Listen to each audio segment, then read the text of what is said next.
Hello everyone, very good morning. Welcome to Glance Academy. दोस्तों, आज इस क्लास में हम लेक्चर नंबर 3 में कवर करेंगे आपके क्रॉनिकल मैगजीन, जो आपकी फरवरी माह की है, मंथली मैगजीन हम लोग कवर कर रहे हैं। और ये मैगजीन आप लोग देखेंगे कि पूरी तरीके से आपकी जो आगामी परीक्षा होने वाली है, यूपीपीसीएस प्रीलिम्स 2025 की परीक्षा, साथ ही साथ जो आपका आरओ का री एग्जाम होगा दोस्तों, उसके लिए जो कि 2025 में ही आयोजित होगा अब। और इन दोनों के लिए जो आपका न्यू पैटर्न इस समय चल रहा है ना आयोग का, कि जिस तरीके के स्टेटमेंट वाइज प्रश्न पूछे जा रहे हैं, पूरा डिटेल जो है कि एनालिसिस करके आपसे करंट अफेयर्स के प्रश्न पूछे जा रहे हैं, तो इसके लिए जरूरी हो गया है कि अब आपको मंथली मैगजीन भी अच्छे से कवर करनी चाहिए। हालांकि हम लोग ईयरली मैगजीन आपको नोट्स के साथ प्रोवाइड भी कराते हैं, हैंड रिटन नोट्स बनाकर, लेकिन मंथली मैगजीन में क्या है कि हैंड रिटन नोट्स नहीं बना पाएंगे क्योंकि बहुत समय लगेगा और इतना समय अन्य कामों में भी लगाना पड़ता है। इसीलिए मंथली मैगजीन में जो इंपॉर्टेंट पॉइंट होंगे, जो इंपॉर्टेंट आर्टिकल होंगे, जो महत्वपूर्ण बिंदु होंगे, उनको ध्यान में रखते हुए हम लोग हाईलाइट करके पढ़ाते रहते हैं। और साथ ही साथ उसकी कंप्लीट पीडीएफ आपको हर महीने की ग्लैंस एकेडमी ऑफिशियल, जो आप टेलीग्राम चैनल को हमारे ज्वाइन करेंगे, जिसका लिंक बायो में दिया गया वीडियो के नीचे, वहां पर मैं पोस्ट भी कर देता हूं। और जो आपकी हाईलाइट वाली पीडीएफ होगी वो भी जैसे ही क्लास कंप्लीट हो जाएगी आ जाएगी, ठीक है। और आप यहाँ पे देख सकते हो कि ये आपके फरवरी महीने की है और इसमें 27 दिसंबर 2024 तक की क्लास हो चुकी है। मतलब करंट अफेयर्स रहेगा। इस तरीके की हाईलाइट पीडीएफ आप लोगों को प्रोवाइड कर देंगे हम टेलीग्राम चैनल पे। चलिए, तो हम लोगों ने कल की क्लास में लेक्चर नंबर 2 तक इकोनॉमी को कवर कर लिया था, आर्थिकी को। आज हम लोग शुरू करेंगे दोस्तों अंतर्राष्ट्रीय मुद्दे से। देखते हैं क्या क्या मुद्दे हैं ऐसे हमारे भारत के लिए। तो सबसे पहला जो आपका मुद्दा है दोस्तों, प्रधानमंत्री नरेंद्र मोदी जी की कुवैत की यात्रा हुई है। अब कुवैत की जो महामहिम है, यानी कि वहां के चाहे तो आप राष्ट्रपति कह लो, प्रधानमंत्री कह लो या शासक कह लो, कुछ भी कह लो, उनका नाम है अमीर शेख मेसल अल अहमद अल जबर अल सबाह के निमंत्रण पर। यानी इतना बड़ा नाम है, इसको याद रखने की जरूरत नहीं, बस इतना याद रख लो, अमीर शेख मेसल, इतना याद रख लो। इन्हीं के निमंत्रण पे भारत के प्रधानमंत्री नरेंद्र मोदी जी 21 से 22 दिसंबर 2024 को कुवैत की आधिकारिक यात्रा पर थे और ये उनकी पहली यात्रा थी। यानी जब से वो प्रधानमंत्री बने हैं भारत के 2014 से 10 साल बीत चुके हैं और उन्होंने कुवैत की अभी तक कोई यात्रा नहीं की थी। पहली बार कुवैत की उन्होंने यात्रा की है। और इस दौरान कौन कौन से ऐसे विषय थे जिसपे समझौते किए थे? देखो, अंतर्राष्ट्रीय स्तर पे ना कुछ मुद्दे ऐसे होते हैं दोस्तों जो हमेशा ही किए जाते हैं, जैसे कि सुरक्षा को लेकर हो गया, उद्योग को लेकर हो गया, व्यापार को लेकर हो गया। यानी भारत क्या करेगा, छोटे छोटे देशों से क्या कर सकता है, कोशिश करता है कि ज्यादा से ज्यादा हम उन देशों में निर्यात करें, सस्ते दरों पे हम सामान को निर्यात करें, ताकि भारत की जो व्यापारी वर्ग हैं, जो भारत की जीडीपी है, उसको भी योगदान मिलेगा। साथ ही साथ जिस देश के साथ हम समझौता करते हैं, व्यापार कर रहे होते हैं, उसको भी सस्ती दरों पे सारा सामान मिल जाता है। तो इसी को ध्यान में रख के आप देखोगे वहां पे फार्मास्यूटिकल सेक्टर, क्योंकि आपको पता है ना कि बहुत महंगी दवाइयां भी मिलती है, इलाज बहुत महंगा है। ऐसे में भारत कोशिश करता है कि इन देशों को सस्ती दवाइयां भी प्रोवाइड करे। सूचना प्रौद्योगिकी, फिनटेक, फिनटेक मतलब होता है एक ऐसी टेक्नोलॉजी जो फाइनेंशियल एक्टिविटी को जो है कि स्ट्रॉन्ग करती है, यानी वित्तीय गतिविधियों के लिए तकनीक का प्रयोग करना, उसे हम कहते हैं फिनटेक। बुनियादी ढांचा और सुरक्षा शामिल होते हैं। तो लगभग ये वही संबंध होते हैं जो आप हर देशों के साथ देखोगे। साथ ही साथ प्रधानमंत्री नरेंद्र मोदी जी ने कुवैत में रहने वाले 1 मिलियन से अधिक भारतीय, 1 मिलियन का मतलब क्या हो गया दोस्तों, कि 10 लाख से अधिक भारतीय नागरिकों के प्रति उनकी देखभाल के लिए अमीर का आभार व्यक्त किया। अब ये अमीर कौन है? वही मैंने अभी आपको बताया, जो अमीर शेख मेशल, जो आपके कुवैत राज्य के महामहिम है, राष्ट्रपति हैं, जो भी कहिए, इन्होंने क्या किया कि भारतीय नागरिकों की बड़ी देखभाल की। देखभाल मतलब कोई पर्सनली थोड़े की है, कहने का मतलब हो गया कि ऐसी ऐसी नीतियां थी जिससे भारतीयों के हित प्रभावित नहीं हो रहे थे। इस चीज को लेकर मोदी जी कूटनीतिक तो हैं ही बहुत बड़े, और उन्होंने क्या किया, तुरंत आभार व्यक्त कर दिया, जिससे वो गदगद हो गए। कौन? कुवैत के महामहिम। और प्रधानमंत्री नरेंद्र मोदी जी ने कुवैत के विजन 2035 की भी प्रशंसा की है। साथ ही साथ आप देखोगे कुवैत में जो प्रवासी भारतीय हैं उनका क्या रोल है, तो आप देखोगे कुवैत की जितनी भी जनसंख्या, उसमें लगभग 21% जनसंख्या भारतीय प्रवासियों की है और कुल कार्यबल का 30% भारतीय समुदाय है, जो कि कुवैत के विकास में एक महत्वपूर्ण योगदान देता है। यानी कुवैत में अगर 100 लोग रह रहे हैं तो उसमें से 21 लोग तो भारतीय हैं, और अगर उन 100 में से भी मान लो कि 70-80 लोग काम भी कर रहे हैं ना, तो उसमें से 30% भारतीय समुदाय काम कर रहा है। तो कह सकते हो लगभग 10 लाख से अधिक भारतीय जो रहते हैं, यानी 1 मिलियन से अधिक, जो कि देश का सबसे बड़ा प्रवासी समूह बनाता है। मतलब कुवैत में अन्य देशों के लोग भी आके रहते हैं, परंतु सबसे अधिक जो रहने वाले हैं वो भारत के लोग हैं। तो एक तरीके से देखा जाए तो ये मोदी जी की पहली यात्रा भी थी। अब आगे चलते हैं एक नेक्स्ट टॉपिक पे जिसको हम लोग देखेंगे 24 बिम्स्टेक वरिष्ठ अधिकारियों की बैठक। सबसे पहले मैं आपको बता देना चाहता हूं कि जो बिम्स्टेक की स्थापना हुई थी दोस्तों, ये 1997 में हुई थी और ये एक तरीके से सार्क का विकल्प खोजा गया था, क्योंकि सार्क क्या था, दक्षिण एशियाई जो देश है उनका एक संगठन था जिसमें मुख्य रूप से भारतीय उपमहाद्वीप के देश ज्यादातर हैं, जैसे भारत है, पाकिस्तान है, अफगानिस्तान है, श्रीलंका है, इस तरीके के देश हैं। और इसमें एक हमारा जो पड़ोसी देश है पाकिस्तान, ये हमेशा हर एक एग्रीमेंट को लेकर, हर एक व्यापार को लेकर, हर एक संधि को लेकर कहीं ना कहीं दांव पेच खेलता था, टांग अड़ाता था, क्योंकि ये भारत की संप्रभुता या भारत को जो है कि बिग ब्रदर के रूप में प्रेजेंट करता था कि भारत अपनी मनमानी करता है। और इसी वजह से सार्क धीरे धीरे फेल हो गया। तो भारत को भी लगा यार कि हम एक ऐसे व्यक्ति को समझाएं जो समझने के योग्य है, ऐसे व्यक्ति को नहीं जो एक ही राग अलापता है कि कश्मीर हमारा, भारत हमारा। इससे बढ़िया है कि हम कुछ और भी क्षेत्रीय संगठनों को डेवलप करें जिसमें बिम्स्टेक एक बहुत बड़ी भूमिका निभा रहा है। तो ये हो गई पूरी बिम्स्टेक की कहानी। अब इसमें आप देखोगे 19 दिसंबर 2024 को थाईलैंड में 24वां बिम्स्टेक वरिष्ठ अधिकारियों की बैठक का आयोजन किया गया। कहां पे किया गया? थाईलैंड में किया गया। कब किया गया? 19 दिसंबर 2024 को। ध्यान रखना कि जो आपकी यूपी पीसीएस की परीक्षा हुई है दोस्तों, कौन सी? 2024 प्रीलिम्स की, इसमें ऐसे ऐसे करंट अफेयर्स को पूछा गया है, इस तरीके से डेट के साथ खेला गया है एक एक दिन के अंतर को लेके कि पढ़ने वाले एस्पिरेंट भी इस बार परेशान हो गए।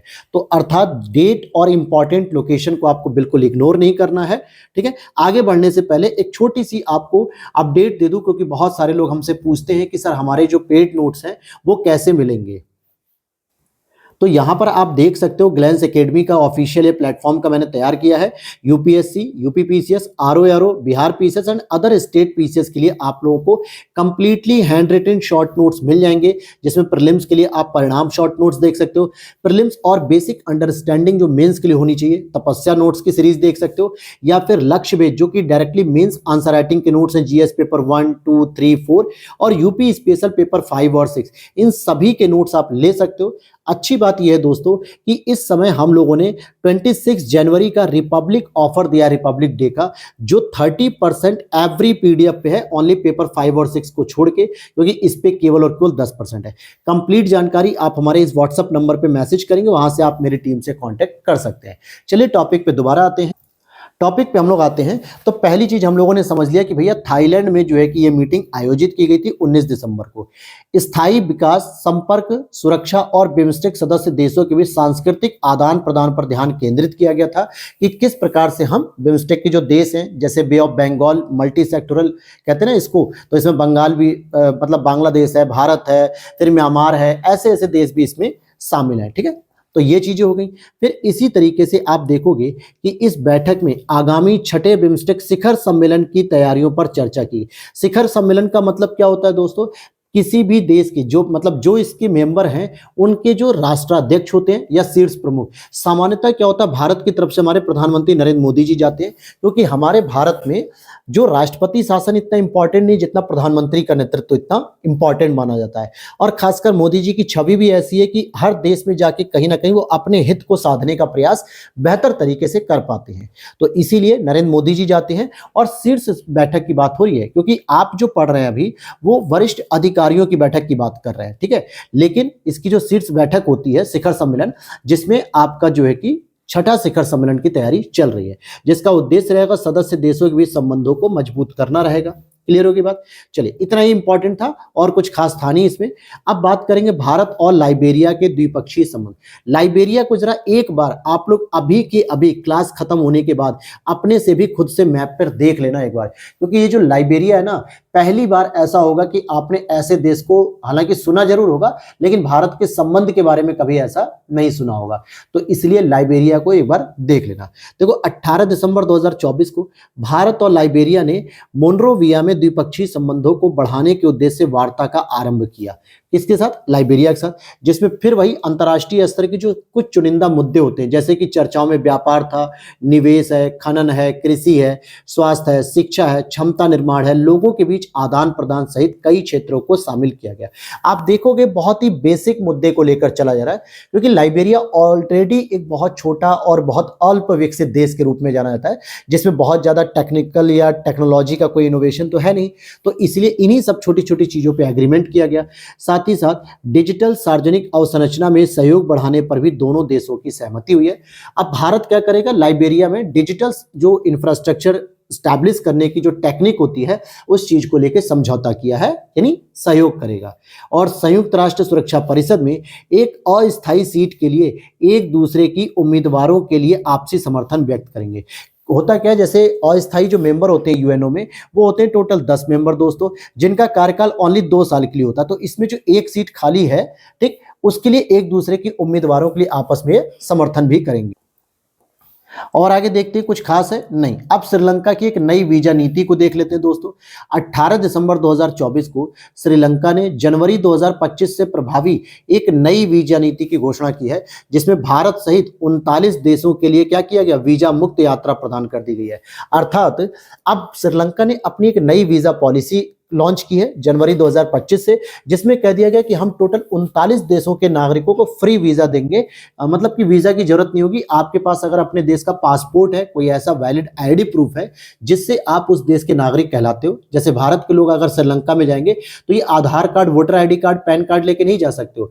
इसके लिए आपको क्या चाहिए, पासपोर्ट चाहिए, भारतीय गणराज्य का चाहिए, यानी रिपब्लिक इंडिया का चाहिए, और तभी आपको एक वैलिड कैंडिडेट या वैलिड सिटीजन माना जाएगा भारत का। अदरवाइज यार आधार कार्ड वगैरह, पैन कार्ड बनाना कोई बहुत बड़ी बात नहीं होती है, क्योंकि दूसरे देश में एक बार अगर जाके कहीं फंस गए ना, खुफिया के नाम से फंस गए, जासूस के नाम पे फंस गए, अवैध प्रवासी के नाम से फंस गए, तो फिर जीवन गुजर जाएगा और कभी अपने देश वापस नहीं आ पाओगे। बहुत सारे मुद्दे हो जाते हैं। इसीलिए वीजा मुक्त यात्रा तो है, लेकिन आपको अपने साथ एक वैलिड आईडी प्रूफ लेकर जाना होगा। क्लियर होगी बात। जनवरी 2025 से अब भारतीय नागरिक बिना वीजा के श्रीलंका की यात्रा कर सकेंगे, और खासकर इसका सबसे ज्यादा जो बेनिफिट लेने वाले हैं दोस्तों, वो हमारे तमिल भाई लोग हैं, जो तमिलनाडु या फिर आपके तमिलनाडु के साथ साथ आंध्र प्रदेश के क्षेत्र में भी कुछ रहते हैं। ये सबसे ज्यादा बेनिफिट लेंगे, क्योंकि श्रीलंका में हमारा जो संबंध है मुख्य रूप से सिंगली में और तमिलों के साथ ही ज्यादा है। साथ ही साथ इससे गहरे सांस्कृतिक संबंधों और मजबूत आर्थिक अंतःक्रिया को साझा करते हुए द्विपक्षीय संबंधों को मजबूत करने का भी लक्ष्य रखा गया है। तो ये भी एक बेहतर ऑप्शन रहेगा। और हम इसके बारे में और क्या जान सकते हैं, देखिए श्रीलंका ने उम्मीद व्यक्त की है कि भारत श्रीलंकाई नागरिकों के लिए भी इसी तरह के वीजा मुक्त यात्रा लाभों के साथ जवाबी कार्रवाई देगा। मतलब श्रीलंका ये उम्मीद कर रहा है कि हमने 39 देशों में भारत सहित देशों को क्या किया, नागरिकों को वीजा मुक्त यात्रा दे दी है। तो श्रीलंका चाहता है कि भारत भी जो है कि इस तरीके की जवाबी कार्रवाई करे। इससे एक बात तो क्लियर हो गई कि भारत में अगर अभी भी श्रीलंका के नागरिकों को आना है तो वीजा लेकर आना होता है। अब देखते हैं आगामी सरकार क्या करती है, क्या डिसीजन लेती है। फिलहाल जो वर्तमान में श्रीलंका की सिचुएशन है दोस्तों, ऐसे में तो हमारा पर्सनल ओपिनियन होना चाहिए कि किसी भी प्रकार की वीजा पॉलिसी में ढील नहीं देनी चाहिए। बिल्कुल वीजा कंपलसरी होना चाहिए, क्योंकि ये बहुत बड़ी समस्या क्रिएट कर सकते हैं अवैध घुसपैठियों के रूप में। क्लियर होगी बात। अब आगे बात करते हैं भारतीय पर्यटकों के लिए रूस में भी संभावित वीजा मुक्त यात्रा शुरू होने वाली है। बहुत ही एक बड़ी अपॉर्चुनिटी है ये भारतीयों के लिए। 15 दिसंबर 2024 को भारतीय पर्यटकों के लिए रूस में संभावित वीजा मुक्त यात्रा आरंभ हो सकती है, जिसके 2025 के फरवरी माह में लागू होने की उम्मीद है। अब देखो ये जो है कि आपका 15 दिसंबर 2024 का टॉपिक था, लेकिन अभी तक तो इस तरीके की कोई भी जानकारी नहीं आई है, इवन कि गूगल पे भी नहीं मिली है। अगस्त 2023 में भारतीय यात्रियों के लिए ई वीजा की शुरुआत सफल रही। हालांकि रूस ने क्या किया कि ट्रायल के बेस पे ई वीजा, इलेक्ट्रॉनिक वीजा के रूप में इसको शुरू किया था, जिसमें ये बहुत मात्रा में जो है कि सफल रहा, और 2023 में लगभग 9500 यानी कि 9500 ई वीजा जारी किए गए थे। और देखा जाए कि अब धीरे धीरे भारतवासी जो है कि रूस घूमने जाते हैं, तो 2023 में 60,000 से अधिक भारतीयों ने मॉस्को का दौरा किया, जो पिछले वर्ष की तुलना में 26% की वृद्धि दिखाता है।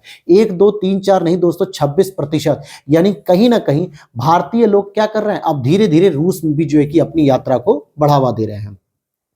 इससे एक और संभावना बनती है कि रूस जल्दी ही भारत के लिए भी कुछ क्षेत्रों में वीजा मुक्त यात्रा कर देगा। और रूस वर्तमान में जैसे चीन और ईरान के नागरिकों के लिए वीजा मुक्त यात्रा प्रदान कर रहा है, तो जब भाई चीन के लिए दे सकते हो अपने पड़ोसी विचारधारा वाले देश को, तो हमें भी दे दो। भारतीय पासपोर्ट धारकों को वर्तमान में 62 देशों तक वीजा मुक्त यात्रा मतलब दी गई है। जैसे ये भी होता है ना कि भारत की रैंकिंग क्या है, भारत कितने देशों में जो है कि जा सकते हैं। तो अगर आप भारतीय नागरिक हैं और आपके पास पासपोर्ट होना चाहिए, देखो मैंने क्या कहा था कि पासपोर्ट होना जरूरी है। अगर पासपोर्ट है तो आप बिना वीजा के भी 62 देशों में यात्रा कर सकते हैं, जिसमें कई सारे देश तो आपके पड़ोसी देश हो गए, जैसे नेपाल हो गया, भूटान हो गया, श्रीलंका ने अभी देखो दे दिया, अभी टॉपिक हमने पढ़ा।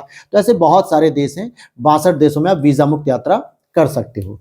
अब चलते हैं यूके की बात करेंगे, यूनाइटेड किंगडम की बात करेंगे, यानी ब्रिटेन की बात करेंगे। 15 दिसंबर 2024 को यूनाइटेड किंगडम आधिकारिक तौर पर व्यापक और प्रगतिशील ट्रांस पैसिफिक साझेदारी, जिसको हम लोग CPTPP में शामिल होने वाला पहला यूरोपीय राष्ट्र बन गया। अच्छा, इसकी अगर हम बात करते हैं दोस्तों कि व्यापक और प्रगतिशील ट्रांस पैसिफिक जो पार्टनरशिप है, इसका एस्टैब्लिशमेंट 2018 में हुआ था। कब हुआ था? 2018 में हुआ था। और इसमें शामिल होने वाला आपका ब्रिटेन क्या बन गया? पहला यूरोपीय राष्ट्र बन गया। इसके पीछे एक बहुत बड़ा मुद्दा है दोस्तों, ब्रेक्जिट का। जैसे इसमें शामिल होना यूके की ब्रेक्जिट के बाद की व्यापार साझेदारी में विविधता लाने और नए बाजारों तक पहुंच बनाने की रणनीति के अनुरूप है। क्योंकि 2016-17 के आसपास क्या था कि ब्रिटेन यूरोपीय यूनियन से एग्जिट हो गया, यानी बाहर हो गया, और इसी स्टेटमेंट को, इसी टर्म्स को ब्रेक्जिट कह दिया गया। मतलब ब्रिटेन एग्जिट हो गया। कहां से हो गया दोस्तों? यूरोपीय यूनियन से। क्योंकि यूरोपीय यूनियन में बहुत सारे कोरम होते हैं, जैसे कि यूरोपीय आयोग होता है, यूरोपीय काउंसिल होती है, पर इन सभी चीजों का क्या होता है कि अपने अलग अलग नियम होते हैं जो यूरोपीय यूनियन के सदस्य देशों के ऊपर भी लागू होते हैं। और ब्रिटेन वाले जो है कि इसका विरोध कर रहे थे, इसीलिए उन्होंने क्या किया, यूरोपीय यूनियन को छोड़ दिया। और जब छोड़ दिया तो एक बहुत बड़ी मार्केट भी इनके हाथ से निकल गई। अब द्विपक्षीय व्यापार करता है ब्रिटेन, ऐसा नहीं कि इन देशों के साथ द्विपक्षीय व्यापार नहीं करेगा, लेकिन एक संगठन के अंतर्गत अगर आप रह के कर रहे हो तो इजीली आपको एक बहुत बड़ी मार्केट 28-29 देशों की एक्सेस हो जाती है। लेकिन अब क्या है, ब्रिटेन अपने सामान को और भी जगह बेचने के लिए अलग अलग देशों के साथ एग्रीमेंट कर रहा है, जिसमें CPTPP वाले देश बहुत सारे इसमें शामिल हो जाएंगे। समझ में आ गई बात? अब यूके अब CPT का 12वां सदस्य हो चुका है, जिसमें कनाडा, जापान, ऑस्ट्रेलिया, न्यूजीलैंड जैसे और भी देश शामिल हैं। तो अब क्या करेगा यूके, अपने सामान को कनाडा में, जापान में, ऑस्ट्रेलिया में, न्यूजीलैंड में भी सेल आउट कर सकेगा आराम से, एक बाजार मिल जाएगी। और इसका जो उद्देश्य है दोस्तों, टैरिफ को कम करना, व्यापार संबंधों को बढ़ाना और सदस्य राष्ट्रों के बीच आर्थिक सहयोग को प्रोत्साहित करना। तो ये एक बहुत ही बड़ी भागीदारी उसके लिए रहेगी। आगे देखते हैं, एक और मुद्दा हम पढ़ेंगे, भारत और फिलीपींस का समुद्री संवाद। अगर हम पढ़ना शुरू करते हैं तो 15 दिसंबर 2024 को मनीला में पहला भारत फिलीपींस समुद्री संवाद आयोजित किया गया। अब यहां पर देखो, ये पूरी की पूरी लाइन ही इंपॉर्टेंट हो जाएगी करंट अफेयर्स के लिए। क्यों? देखो, पहली चीज कि 15 दिसंबर 2024 को, ये यानी एग्जाम डेट के नजदीक है, 3-4 महीने पहले। दूसरा, पहली बार ऐसा हो रहा है कि भारत और फिलीपींस के बीच में समुद्री संवाद आयोजित किया जा रहा है। आपको याद होना चाहिए कि भारत ने पहला जो है कि ब्रह्मोस जो मिसाइल थी वो फिलीपींस को ही सौंपा था, और बिहार पीसीएस में डायरेक्टली ये प्रश्न पूछा गया था 70 PPSC में।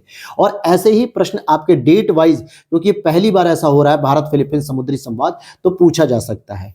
और द्विपक्षीय समुद्री सहयोग को बढ़ाना, वर्तमान समुद्री चुनौतियों का समाधान और सहयोग के अवसरों का पता करना, यही इसका उद्देश्य है। अब जैसे समुद्री चुनौतियां क्या हो सकती हैं, जैसे समुद्र में डकैती कर लेना, या जो है कि समुद्री सुरक्षा को खतरा पैदा करना, समुद्री संसाधनों का जो है कि एक तरीके से अनुचित रूप से दोहन करना। तो इन सभी चीजों पे हम फिलीपींस के साथ क्या कर सकते हैं, एक सहयोग कर सकते हैं। क्लियर हो गया? समझ में आई बात? विशेष रूप से समुद्र कानून पर जो संयुक्त राष्ट्र सम्मेलन का पालन करने पर भी महत्व दिया जाएगा, जिसको हम लोग कहते हैं UNC क्लॉज, जिसको हम लोग बोल देते हैं। ठीक है, इस तरीके से बोलते हैं। तो यहाँ पे हम इस कानून का जो है कि ज्यादातर प्रयोग करने की कोशिश करेंगे, ताकि समुद्री संसाधनों का संरक्षण भी किया जा सके।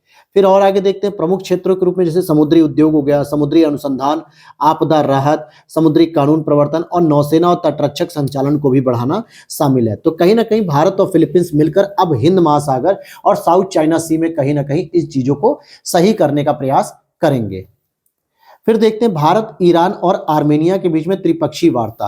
देखो, भारत और ईरान की लोकेशन तो पहले से आपको पता, लेकिन आर्मेनिया को जरूर एक बार वर्ल्ड मैप में देख लेना। देखो, कुछ ऐसी लोकेशन है जिसको मैं खुद फोकस करके कह रहा हूं, क्योंकि अगर आप यूपीएससी का भी प्रीलिम्स देने का मूड बना रहे हो ना 2025 में, तो ऐसे छोटे छोटे पॉइंट को लेकर आपसे प्रश्न यूपीएससी भी कई बार क्या होती है, गेम खेलती है पूछने के लिए।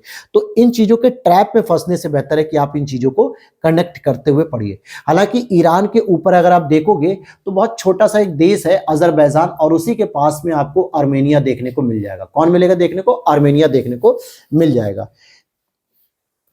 देखिए 13 दिसंबर 2024 को भारत ईरान आर्मेनिया त्रिपक्षीय वार्ता का दूसरा दौर नई दिल्ली में संपन्न हुआ। कहां पे हुआ? नई दिल्ली में हुआ। किन देशों के बीच में?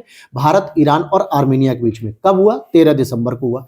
सहयोग के माध्यम से हम क्षेत्रीय संपर्क में सुधार करना चाहते हैं और क्षेत्रीय चुनौतियों का समाधान भी करना चाहते हैं। देखिए प्राथमिक जो उद्देश्य है वो है अंतर्राष्ट्रीय उत्तर दक्षिण परिवहन गलियारा के भीतर सहयोग बढ़ाना और चाबहार बंदरगाह के रणनीतिक महत्व पर जोर देना। अगर आप गौर से आप अपने वर्ल्ड मैप को देखोगे इस टॉपिक को सुनते हुए, तो भारत क्या करता है? अरेबियन सी का प्रयोग करते हुए ईरान में प्रवेश करता है, वहां पे चाबहार पोर्ट का जो है कि प्रयोग करेगा। लेकिन भारत अगर चाहता है कि कैस्पियन सागर के माध्यम से हम कजाकिस्तान जैसे क्षेत्रों को या फिर तुर्कमेनिस्तान जैसे क्षेत्रों को, अजरबैजान जैसे क्षेत्रों को अगर हम सुविधा प्रदान करना चाहें, तो उसके लिए मुझे कैस्पियन सागर में कनेक्टिविटी चाहिए। और कैस्पियन सागर में कनेक्टिविटी के लिए हम ईरान, आर्मेनिया के माध्यम से हम कैस्पियन सागर में भी कनेक्टिविटी खोज लेंगे। ठीक है, तो ये भी एक बहुत बड़ा केंद्र हो जाएगा। तीनों देशों के बीच में व्यापार हो जाएगा, पर्यटन हो जाएगा, सांस्कृतिक आदान प्रदान में सुधार पर केंद्रित किया गया। तो आर्मेनिया ने काजरान सुरंग परियोजना के प्रति अपनी प्रतिबद्धता प्रदर्शित की है, जिससे ईरान के साथ कनेक्टिविटी भी बढ़ रही है। अब देखो यहाँ पे जो उत्तर दक्षिण गलियारे की बात करेंगे, तो एक बहु परिवहन ये मार्ग है। हिंद महासागर और फारस की खाड़ी को ईरान के माध्यम से कैस्पियन सागर और रूस के सेंट पीटर्सबर्ग से जोड़ने का प्रयास किया जा रहा है। यानी इसमें उत्तर दक्षिण जो परिवहन है, इसका मतलब हो गया कि जो नॉर्थ के डेवलप कंट्रीज हैं, जैसे यूरोपियन कंट्रीज हो गए, रशिया वगैरह हो गया, और एशियाई कंट्री जो कि एक विकसित कंट्री नहीं है बल्कि पिछड़े हुए देश हैं, ये साउथ कॉरिडोर के रूप में आते हैं। ठीक है, तो इन दोनों के बीच में जो कनेक्शन करना है वो जो है कि कनेक्शन जोड़ना है। कहां से जोड़ना है? कि ईरान के पास अगर आप देखोगे नीचे, तो गल्फ ऑफ ओमान आपको देखने को मिलेगा, गल्फ ऑफ फार्मूज देखने को मिलेगा। तो यहाँ पे जो फारस की खाड़ी है, यहाँ से अरेबियन सी से होते हुए, फारस की खाड़ी होते हुए, ईरान होते हुए, हम कैस्पियन सागर होते हुए कजाकिस्तान और रूस में एंट्री कर सकें। तो ये एक तरीके से एक मार्ग ढूंढने का प्रयास किया जा रहा है। और ये समुद्री मार्ग के साथ साथ सड़क और रेल मार्ग भी इसमें शामिल होगा, क्योंकि जहां जहां समुद्र है वहां तो हम इसका प्रयोग करेंगे, अदरवाइज जब देशों के अंदर घुसेंगे तो वहां पे सड़क और रेल मार्ग का ही प्रयोग करेंगे। और इसकी शुरुआत कहीं और से नहीं बल्कि बहु परिवहन मार्ग मुंबई से ही शुरू होता ही है। यानी भारत के लिए बहुत महत्वपूर्ण है कि हम कैसे भी करके कैस्पियन सागर तक अपनी सुविधा को पहुंचाएं। समझ में आ गई बात? अब ईरान में बंदर जो अब्बास है, बंदर अंजलि से होकर कैस्पियन सागर को पार करके अस्त्राखान, मॉस्को, सेंट पीटर्सबर्ग तक पहुंचने का कोशिश किया जा रहा है, और इसमें टोटल आपके 13 देश शामिल हैं। ठीक है, अब चलते हैं हम और गाजा में जो इजराइल का फिलिस्तीन का जो आपस में संघर्ष है, गाजा पट्टी को लेकर संघर्ष है, तो इसमें भारत ने क्या किया? समर्थन किया कि गाजा में युद्ध विराम प्रस्ताव का। 12 दिसंबर 2024 को भारत ने गाजा पट्टी में युद्ध विराम का आह्वान करने वाले संयुक्त राष्ट्र महासभा के एक प्रस्ताव के समर्थन में वोट किया। यानी यूनाइटेड नेशन जो जनरल असेंबली है, जिसके टोटल 193-94 देश हैं, इसके द्वारा एक प्रपोजल लाया गया कि क्या इजराइल के द्वारा गाजा में युद्ध विराम किया जाए, यानी युद्ध विराम को जो है कि रोका जाए। और जब इस प्रस्ताव को लाया गया तो भारत खुद चाहता है कि भाई अहिंसा के हम तो पुजारी हैं, हम तो अहिंसा के पुजारी, हम खुद चाहते हैं कि संघर्ष समाप्त हो जाए। तो हमने तुरंत जो है कि इस प्रस्ताव का समर्थन किया कि हाँ बिल्कुल गाजा में युद्ध विराम प्रस्ताव होना चाहिए।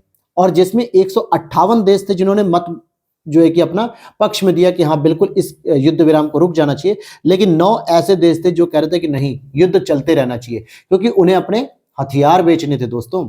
ठीक है, चलो बस इतनी इंपॉर्टेंट चीज थी और कुछ खास नहीं था। ठीक है, देखिए जहां पे पूरा डिटेल पढ़ने की आवश्यकता नहीं होती वहां पे मैं छोड़ देता हूं। आपको पढ़ना होता है तो आप Glance Academy Telegram channel join करो। हर महीने की आपको यहाँ पे क्रॉनिकल मैगजीन हम प्रोवाइड कराते रहेंगे और आप उसकी क्लास भी करते रहेंगे। ठीक है, जॉर्जियो मेलेनी की बात करें जो कि यूरोप की सबसे शक्तिशाली व्यक्ति मानी गई है। देखिए 10 दिसंबर 2024 को इटली की प्रधानमंत्री जो वर्तमान में भी हैं, जॉर्जियो मेलेनी को पॉलिटिको नाम से एक जो अमेरिका की पत्रिका है राजनीतिक संगठन की, इसके द्वारा यूरोप की सबसे शक्तिशाली व्यक्ति के रूप में मान्यता दी गई। किसने दी है? अमेरिका के राजनीतिक पत्रकारिता संगठन पॉलिटिका या पॉलिटिको कह दीजिए, इन्होंने इटली की प्रधानमंत्री जॉर्जियो मेलेनी को सबसे शक्तिशाली व्यक्ति के रूप में दर्जा दिया। दक्षिणपंथी ब्रदर्स ऑफ इटली पार्टी की सह संस्थापक नेता के रूप में ये जानी जाती हैं और 2022 में इटली की पहली महिला प्रधानमंत्री बनी थी। क्या बनी थी? महिला प्रधानमंत्री, जो सेकेंड वर्ल्ड वॉर के बाद पहली बार दक्षिणपंथी सरकार का नेतृत्व किया है।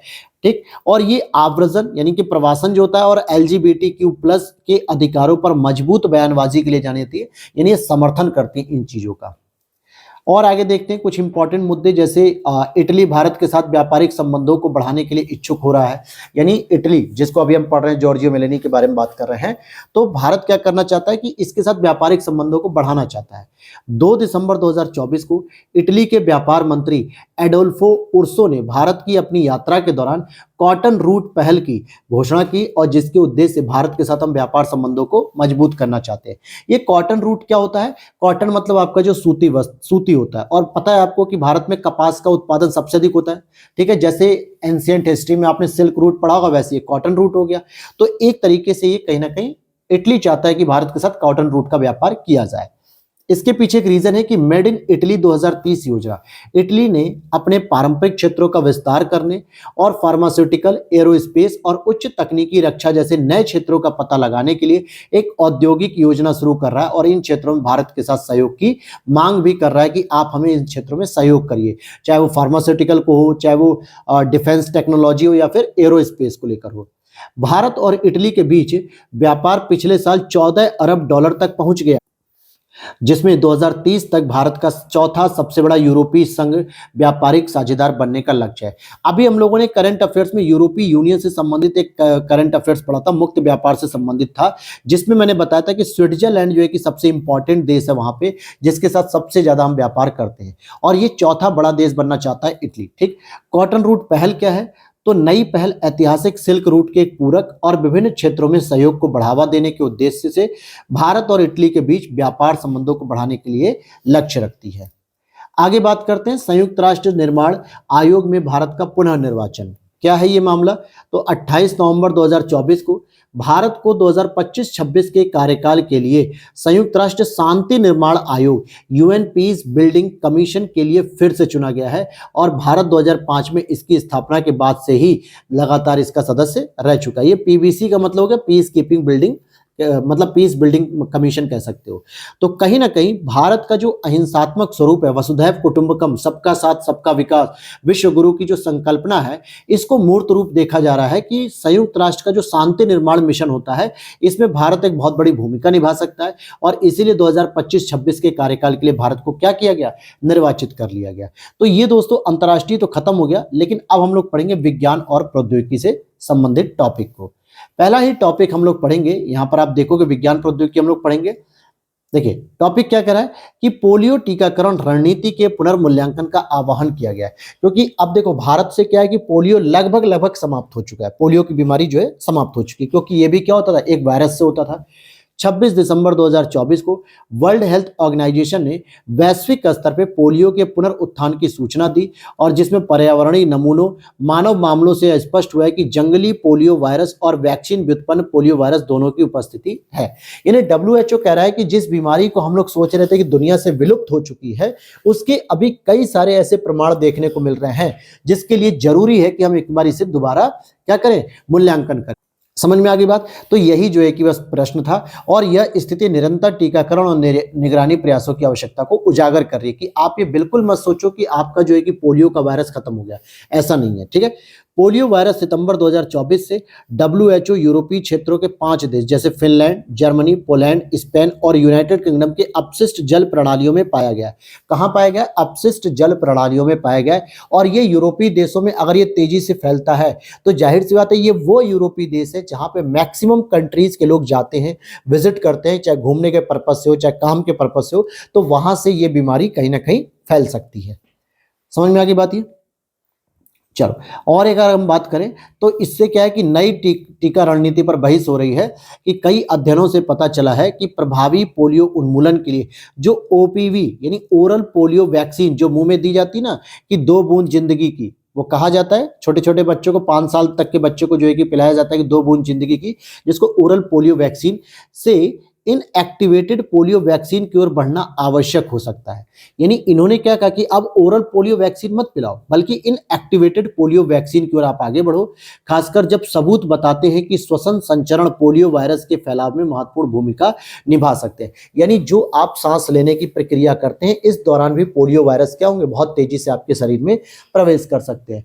तो ओपीवी का निरंतर उपयोग उन्मूलन प्रयासों को बाधित कर सकता है, क्योंकि यह एक संक्रामक होता है। तो इस वजह से ये प्रॉब्लम क्रिएट करेगा। अब ये क्यों कहा जाता है संक्रामक होता है? आपने देखा होगा कि जो ओरल पोलियो वैक्सीन होती है, एक बड़ी सी ड्रॉप आती है, ठीक है, और उसमें 2 बूंद करके पिलाई जाती है हर बच्चे को। तो एक ही ड्रॉप, एक ही जो पूरी सी एक बॉटल होती है छोटी सी ड्रॉप की, उससे कम से कम वो 10 से 15 बच्चों को पिलाते हैं, ठीक है। एक ही बच्चे को पिला के फेंक नहीं देते, 10 से 15 बच्चों को पिलाते हैं आशा कार्यकर्ता है। और अगर मान लो बाय डिफॉल्ट किसी बच्चे में इस तरीके के सिम्टम्स पाए जाते हैं कि पोलियो के वायरस हैं, तो जब वो सांस लेगा या वो कुछ बोलेगा या दवाई जब पीने में रोएगा, ठीक है, चिल्लाएगा, तो ऐसे में हो सकता है कि उस बॉटल के मुंह पे भी वायरस आ जाए, और जब वो दूसरे बच्चे को पिलाई जाएगी तो दूसरे बच्चे में वायरस का प्रसार हो सकता है। इसीलिए कहा गया कि ओपीवी का जो निरंतर आप उपयोग करोगे तो उन्मूलन प्रयासों को बाधित करेगा, क्योंकि ये संक्रमित होता है, ठीक है। समझ में आ गई बात इस चीज की? इसीलिए इस चीज को हटाते हुए इनएक्टिवेटेड पोलियो वैक्सीन की तरफ जो है कि बढ़ने की बात की जा रही है कि अब हम इसकी बात करें। तो ये भी आप लोगों को पता होना चाहिए। कावेरी इंजन की बात करते हैं, ये एक नया टॉपिक है। कावेरी इंजन क्या है दोस्तों?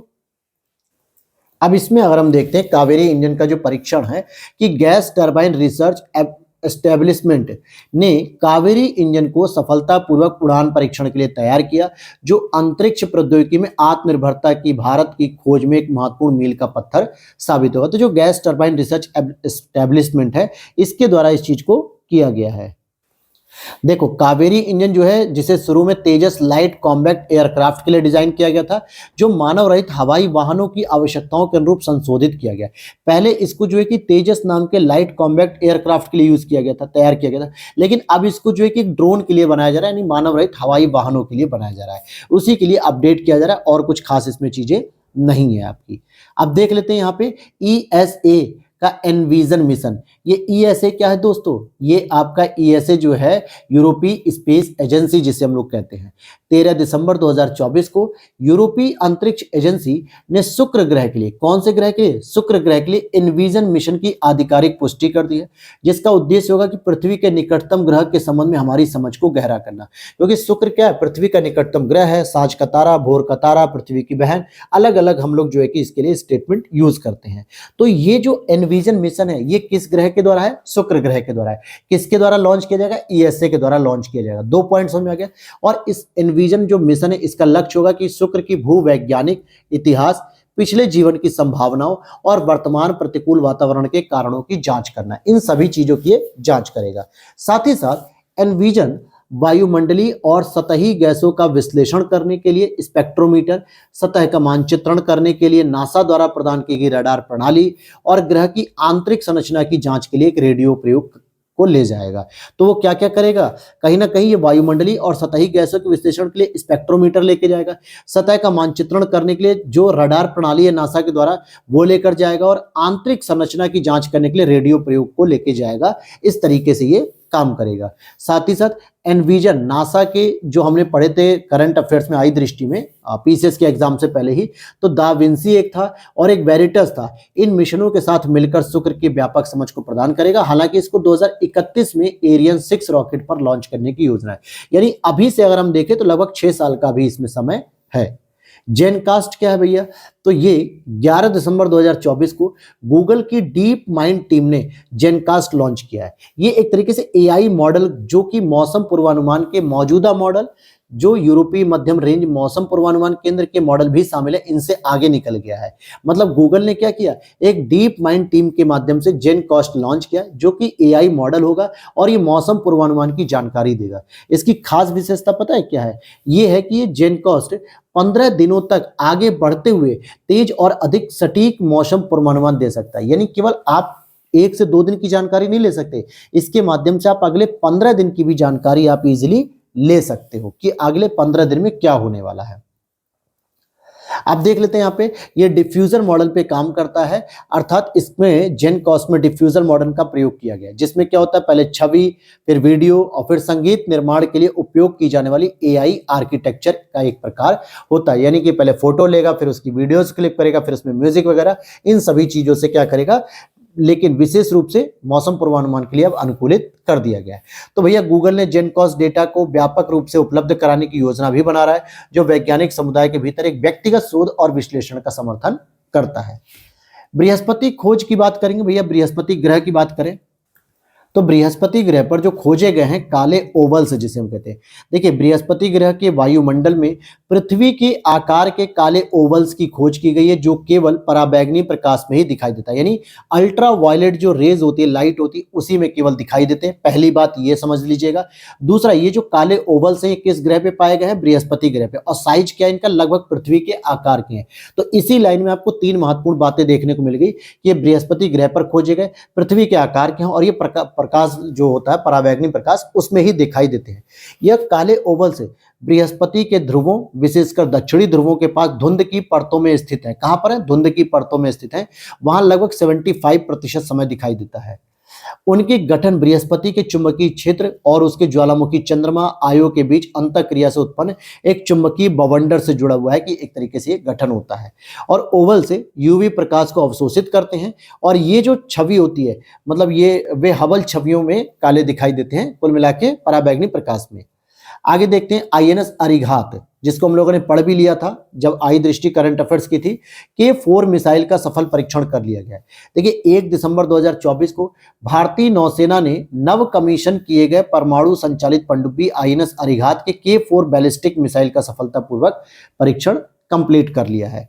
K4 मिसाइल की जो सीमा होगी दोस्तों, वो लगभग इस मिसाइल की 3500 किलोमीटर की दूरी तक के लिए रहेगी। उस संबंधित ये परमाणु निरोधक क्षमताओं को जो है कि मजबूत कर रहा है भारत की। और K4 एक परमाणु मतलब एक पनडुब्बी से प्रक्षेपित बैलिस्टिक मिसाइल है, जो भारत के परमाणु शस्त्रागार का एक महत्वपूर्ण घटक है। क्योंकि कई ऐसा होता है ना कि हम लोग जो पनडुब्बी होती है उससे परंपरागत हथियारों को तो हम लॉन्च कर सकते हैं, परंतु परमाणु हथियारों को लॉन्च नहीं कर पाते थे। तो हमने आईएनएस अरिहंत की श्रेणी में बनाना शुरू किया। तो पहली तो आईएनएस अरिहंत है और दूसरी आईएनएस अरिघात है। यहां देखोगे इस उन्नत परमाणु पनडुब्बी में अपने पूर्ववर्ती आईएनएस अरिहंत की तुलना में अधिक शक्तिशाली मिसाइल भी प्रणाली होती है। ठीक है, अब आगे चलते हैं। एक और टॉपिक है चरम वातावरण में आर्किया का लचीलापन। आर्कियोबैक्टर जो होता है उसी के लचीलेपन की बात की जा रही है कि क्या मामला है। शोध ने, अभी हाल ही में किए गए शोध ने आर्किया को, जो एक प्राचीनतम सूक्ष्म जीवों में से एक है, इसकी चरम वातावरण में सुनम्यता, विशेष रूप से गर्मी में भी जीवित रहने की उनकी क्षमता को रेखांकित किया है कि यह हर परिस्थिति में जीवित रह सकता है। आर्किया प्राचीन जीवन रूप है जो गर्म पानी के झरनों और गर्म मतलब गहरे समुद्री वेंट जैसे चरम वातावरण पनपने में की क्षमता रखता है। यानी कि गहरा अगर समुद्री जल भी होगा या गर्म झरना भी होगा तो वहां पर भी ये जीवित रह सकता है। और इन जीवों में एक टॉक्सिन एंटी टॉक्सिन सिस्टम होते हैं जो उन्हें तनाव की स्थिति में भी जीवित रहने में मदद करते हैं। दोस्तों समझ में आ रही बात ये। अब यहां पे आप देखोगे कि उच्च तापमान के संपर्क में आने पर ये VAPC4 विष सक्रिय हो जाता है और प्रोटीन उत्पादन को रोक देता है और आर्कियन को सिस्टर कोशिकाओं के रूप में जाने वाली सुप्त अवस्था में प्रवेश करने की अनुमति देता है। और इस वजह से जो है कि आर्कियन क्या होते हैं, गर्मी की अवस्था में भी जीवित रह लेते हैं। हालांकि अगर हम बात करें तो WAPC4 सिस्टम बायोफिल्म के गठन में भी योगदान करता है। बायोफिल्म क्या होता है, कम्युनिटी ऑफ माइक्रो ऑर्गेनिज्म, जो एक तरीके से सरफेस का काम करते हैं, स्लिमी लेयर बनाते हैं, एक तरीके से लेयर या सरफेस बना देते हैं सारे माइक्रो ऑर्गेनिज्म एक जगह एकत्रित होके, और इसी सिस्टम की वजह से बायोफिल्म में भी गठित कर सकते हैं। याद होगा आपको यूपीएससी 2020 या 19 में 20 या 21 में बायोफिल्म पे भी एक प्रश्न पूछा गया था। नैनोजाइम क्या होते हैं, देखिए CSIR केंद्रीय चमड़ा अनुसंधान संस्थान के शोधकर्ता जैव सामग्री को रूपांतरित करने के लिए एक उत्प्रेरक के रूप में नैनोजाइम के उपयोग की जांच कर रहे हैं, जो कि एक नैनो सामग्री है और जिन्हें प्राकृतिक एंजाइमों के उत्प्रेरक गुणों की नकल करने के लिए तैयार किया गया है। नैनोजाइम प्राकृतिक एंजाइमों की तुलना में कई लाभ प्रदान करते हैं, बड़ी स्थिरता, लागत प्रभावशीलता और ट्यूनेबल गुण भी इसमें देखने को मिलता है। ठीक है, फिर यहाँ पे देखोगे नैनोजाइम के जो विविध अनुप्रयोग होते हैं, जिसमें बायोसेंसिंग, पर्यावरण संरक्षण, प्रदूषण नियंत्रण, अपशिष्ट उपचार और रोग उपचार और चिकित्सीय अनुप्रयोग शामिल है। ठीक है। तो आज की क्लास में दोस्तों हम लोग यहीं पढ़ेंगे, फिर उसके बाद हम लोग थोड़ा सा ये जो टॉपिक बच रहा है इसको कवर करेंगे, पर्यावरण पारिस्थितिकी पढ़ेंगे और भी सारे टॉपिक को हम लोग कल करेंगे। कल कोशिश रहेगी मेरी कि ज्यादा से ज्यादा आपको टॉपिक में कवर कराऊं, क्योंकि मैगजीन को आप कम से कम 7 से 8 लेक्चर में कवर करेंगे तभी ये कंप्लीट हो पाएगी। आप अगर सोचेंगे सर कि इसको 1 या 2 क्लास में कंप्लीट करा दे तो वो केवल भागना होगा, केवल बस रट्टू तोता होगा, वो वाला काम नहीं करना है, समझ के पढ़ना है हर चीजों को। तो कल हम लोग साइंस टेक्नोलॉजी में 10वां भारतीय अंतर्राष्ट्रीय विज्ञान महोत्सव भी देख लेंगे, साथ ही साथ फिर उसके बाद पर्यावरण को शुरू करेंगे। तो उम्मीद करता हूं वीडियो अच्छी लगी तो लाइक कर देना, चैनल पे पहली बार तो सब्सक्राइब कर लेना और इसकी पीडीएफ के लिए आप हमारे Glance Academy official Telegram channel को ज्वाइन कर लीजिए।